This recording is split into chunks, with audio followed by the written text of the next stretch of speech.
ঘুমের অভাবেও কিন্তু ওবেসিটি হয়। আচ্ছা, হোয়াট ইজ কিটো ডায়েট এবং এটা কি এবং এটার ক্ষতিকারক দিকটা কি? এই প্র্যাকটিসের কারণে তার কিডনি ফেইলিওরের সম্ভাবনা বেড়ে যায়। ভাত বন্ধ করে দিচ্ছে, খুব অল্প সময়ে তার কিন্তু ওজন কমে গেছে। হুট করে একটা ডায়েটে আমি যেতে পারবো না। এই যে স্ট্রোকের ঝুঁকি বেড়ে যাচ্ছে আমাদের ডায়েটের জন্য।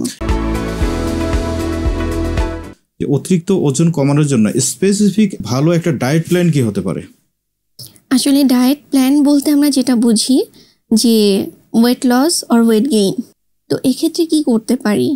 কিটো ডায়েট বা অনেকে যে রোজা রাখে, অর্থাৎ ইন্টারমিটেন্ট ফাস্টিং যেটাকে বলে, মেডিটেরিয়ান ডায়েট করে অনেকে, বিভিন্ন ধরনের ডায়েট আছে।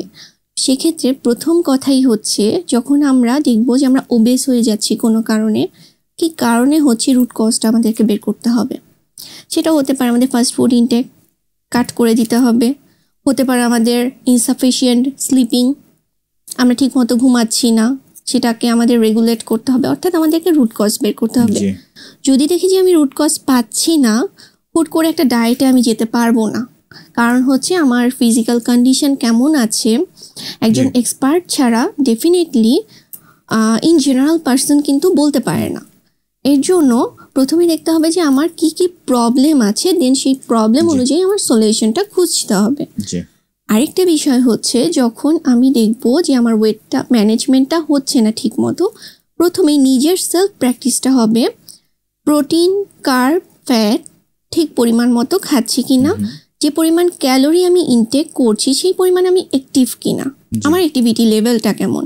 যেমন ধরুন অনেকে কর্পোরেট জব করে, জাস্ট ডেস্ক জব, বসে থেকে সারাদিন 7 থেকে 8 ঘন্টা ব্রেন ওয়ার্ক করছে সে, তার অ্যাক্টিভিটি লেভেল একজন টিচার, শিক্ষক যিনি হেঁটে পড়াচ্ছেন বাচ্চাদেরকে বা যে হাঁটা চলার মধ্যে আছেন, তার অ্যাক্টিভিটি লেভেল কিন্তু সেম হবে না।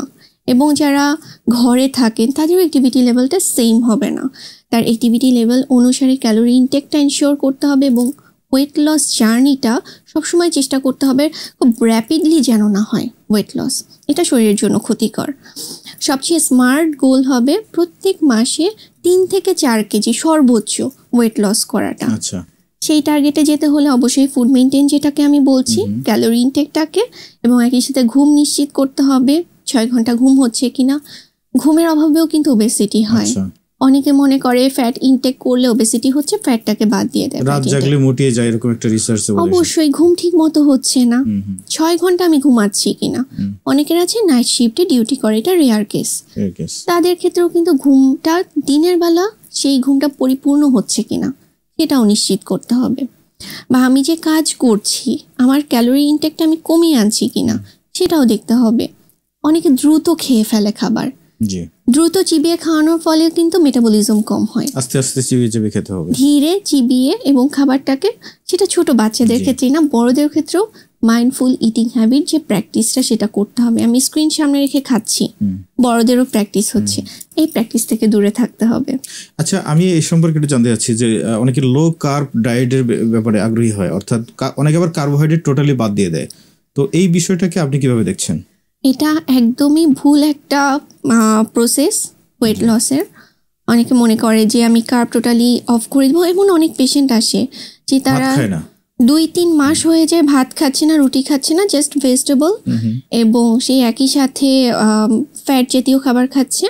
সে বলছে যে আমার ওয়েট লস কেন হচ্ছে না। এখন এই যে ভাত বা রুটি যে খেতেই হবে এমনও না, কার্বের প্রতি আমাদের খেয়াল রাখতে হবে। কার্বের মধ্যে আছে আলু, আমি যদি ভাত রুটি না খেয়ে আলু খাই তাহলেও হবে, কিন্তু কার্ব আমাকে খেতেই হবে, অল্টারনেটিভ কার্বোহাইড্রেট বেশি নিতে হবে। অবশ্যই আমাদের কার্ব খেতে হবে, এবং এই কার্বটাকে আমরা নিব কমপ্লেক্স কার্ব, অর্থাৎ যে খাবারটার ফাইবার বেশি থাকবে, বেশি সময় আমাদের স্টোমাকে থাকবে, মেটাবলিজম হতে একটু সময় লাগবে, এমন কার্বকে আমাদেরকে নিতে হবে। কেন নিতে হবে? এর কারণ হচ্ছে আমরা যে শক্তিটা পাই খাবার থেকে, যে ক্যালোরি আমরা ইনটেক করি, তার 80% আসে কার্বোহাইড্রেট থেকে, এবং সেখানে বোধহয় ব্রেইনে বোধহয় কার্বোহাইড্রেটের একটা ডাইরেক্ট সিগন্যাল বোধহয় ব্রেইনে যায়। ব্রেইন ফুড হচ্ছে কার্ব। জি, অর্থাৎ আমি যখন কার্বটাকে কাট করে দিব আমার ডায়েট থেকে, তখন দেখা যাবে আমার ব্রেইন ঠিকমতো সিগন্যাল দিচ্ছে না। প্রোটিন ইনটেকের কারণে কি হবে, শরীরে থাকা যে পানির পরিমাণ কমতে থাকবে, অর্থাৎ ডিহাইড্রেটের দিকে যাবে শরীর। এটা কিন্তু দেখা গেছে যে অনেকে ভাত বন্ধ করে দিচ্ছে, খুব অল্প সময়ে তার কিন্তু ওজন কমে গেছে। এবং এই প্র্যাকটিসের কারণে তার কিডনি ফেইলিওরের সম্ভাবনা বেড়ে যায় পরবর্তীতে। এখন দেখা যায় আগে যেমন কমিউনিকেশন ডিজিজগুলো বেশি ছিল, যেমন কলেরা, ডায়রিয়া, চিকেন পক্স, এখন দেখা যায় নন কমিউনিকেবল ডিজিজ বেশি হচ্ছে, যেমন heart disease, kidney disease, heart attack, stroke. ছোট ছোট বাচ্চারা কম বয়সে স্ট্রোক করছে। এই যে স্ট্রোকের ঝুঁকি বেড়ে যাচ্ছে আমাদের ডায়েটের জন্য। এটা কিটো ডায়েটের একটা প্রভাব কিন্তু বাংলাদেশে আছে। আপনি এইটা নিয়ে যদি কিছু বলতে চান যে কিটো ডায়েট যারা ফলো করে, হোয়াট ইজ কিটো ডায়েট এবং এটা কি এবং এটার ক্ষতিকারক দিকটা কি? অনেকে এটাকে বলে এবং সেভাবে বাংলাদেশে অনেকে এটাকে এস্টাবলিশ করে দিয়েছে, অনেকে আবার আপনারা পুষ্টিবিদরা আবার কিটো ডায়েটটাকে মানতে চান না। তো এই বিষয়টা নিয়ে যদি একটু বলেন। আসলে মানতে চাওয়া না চাওয়া পুরোটাই ডিপেন্ড করে পেশেন্টের উপর। কারণ আমাদের কি বলে, রিসার্চ বলে আমি কিটো ডায়েট যদি 1 মাসের জন্য করি, কিটো ডায়েট মিন্স হচ্ছে আমি কার্বটাকে অল্প সময়ের জন্য অফ করে দিলাম। আমার ওবেসিটির জন্য হতে পারে, বিভিন্ন ধরনের ডিজিজের জন্য হতে পারে, জাস্ট কার্বটাকে অফ করে দিয়ে 1 মাসের জন্য প্রোটিনটাকে বাড়িয়ে দেওয়া। কিন্তু এটা যখন একজন এক্সপার্ট ছাড়া আমি করব, যে কারোটা ফলো করছি, আমি অনলাইনে শুনছি, বা এখন একটা কমন প্র্যাকটিস হয়ে গিয়েছে চ্যাটজিপিটি আর গুগল করে বের করে ফেলা যে আমি এখন কি করব।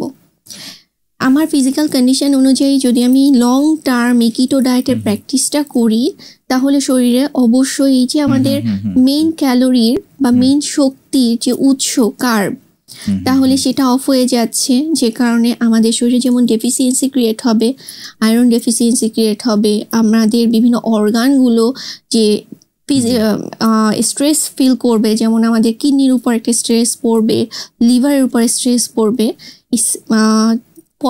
তার ফলশ্রুতিতে হবে কি যে নন কমিউনিকেবল ডিজিজগুলো, হার্ট অ্যাটাক, স্ট্রোক, এগুলোর ঝুঁকি বেড়ে যাবে।